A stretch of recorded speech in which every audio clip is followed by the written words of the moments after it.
नमस्कार, मैं आपके साथ अंजलि चौहान। डेली अपडेट में आपका स्वागत है। आइए नजर डालते हैं आज की खास खबरों पर। कोरोना का कहर, दिल्ली और मुंबई में नहीं थम रही रफ्तार। पॉजिटिविटी रेट बढ़ा रहा चिंता। देश में कोरोना वायरस की ताजा लहर हर किसी को अपने चपेट में ले रही है। जो राज्य अपना पीक देख चुका है, वहां भी हालात बेकाबू हो रहे हैं और हर रिकॉर्ड टूट रहा है।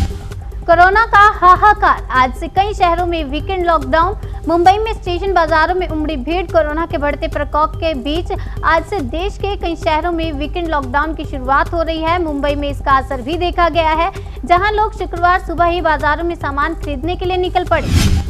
मुंबई में वैक्सीन तो दिल्ली के अस्पतालों में वेंटिलेटर, आईसीयू बेड्स की शॉर्टेज। दिल्ली में पिछले 24 घंटे के अंदर 7,000 से अधिक केस तो मुंबई में 9,000 से अधिक केस सामने आए हैं। इस बीच मुंबई में वैक्सीन तो दिल्ली के अस्पतालों में वेंटिलेटर और आईसीयू बेड्स की शॉर्टेज हो गई है।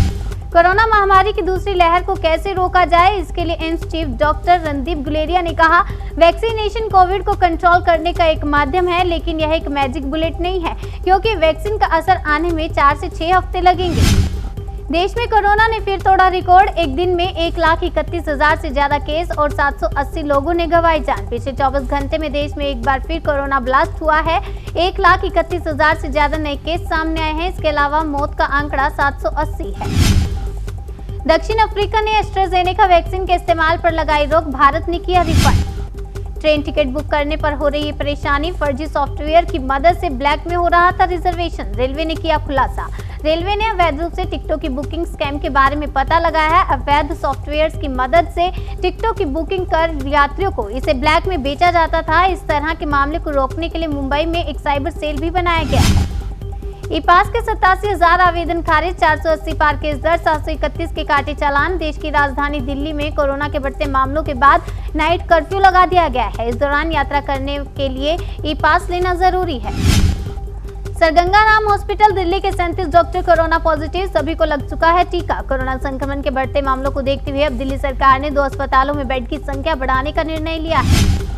स्वास्थ्य मंत्री बोले, हमारे रिकवरी रेट में आई गिरावट, वैक्सीनेशन में ला रही है तेजी। केंद्रीय स्वास्थ्य मंत्री डॉक्टर हर्षवर्धन ने कहा कि देश की रिकवरी दर कम हो रही है। स्वास्थ्य मंत्री ने कहा कि 1,19,13,292 पूरी तरह से ठीक हो गए हैं।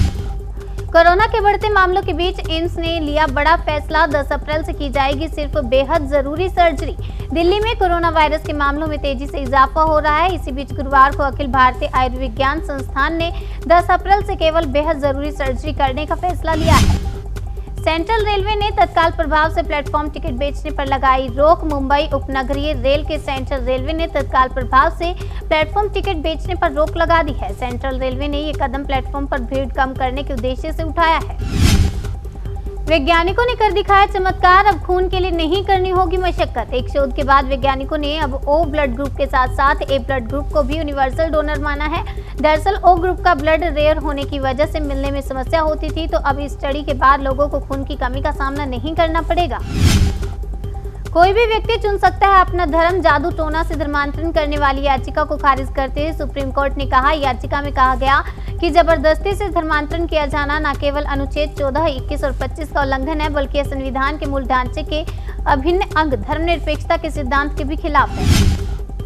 दिल्ली में प्राइवेट लैब्स पर बढ़ा सैंपल टेस्टिंग का बोझ, कहा अब इससे ज्यादा नहीं कर सकते। दिल्ली में कोविड-19 के 7,437 नए मामले सामने आए हैं, जो इस साल का सबसे बड़ा दैनिक आंकड़ा है, जबकि कोरोना वायरस संक्रमण के कारण 24 और लोगों की मौत हो गई है। LG का फोन इस्तेमाल कर रहे ग्राहकों के लिए बुरी खबर, सॉफ्टवेयर अपडेट और सपोर्ट को लेकर कंपनी ने किया बड़ा ऐलान। LG ने एक हफ्ते पहले ही इस बात का ऐलान किया था कि वो हमेशा के लिए अब अपना स्मार्टफोन बिजनेस बंद करने जा रहा है। ब्रांड ने कहा था कि वो पूरी तरह यानी कि 31 जुलाई तक इस बिजनेस को बंद कर देगी। सरकारी कर्मचारियों के लिए खुशखबरी, 1 जुलाई से मिलेगा डीए का पूरा लाभ। वित्त राज्य मंत्री अनुराग ठाकुर ने राज्यसभा में जानकारी देते हुए बताया कि 1 जुलाई से डीए की बाकी किस्तों का भुगतान किया जाएगा। इससे सरकारी कर्मचारियों एवं पेंशनर्स को लाभ होगा।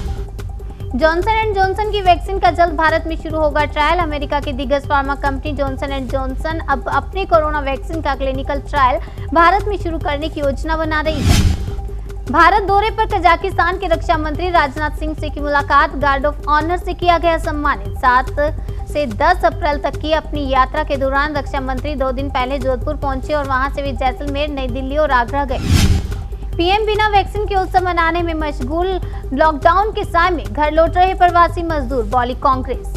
देश में पिछले 24 घंटों के दौरान कोविड-19 के 1,31,968 नए मामले सामने आने के बाद संक्रमितों की कुल संख्या 1,30,60,542 हो गई। डेली अपडेट में बस इतना ही। बाकी की तमाम खबरों के लिए बने रहिए हमारे साथ और चैनल को सब्सक्राइब करना और बेल आइकन प्रेस करना ना भूलें।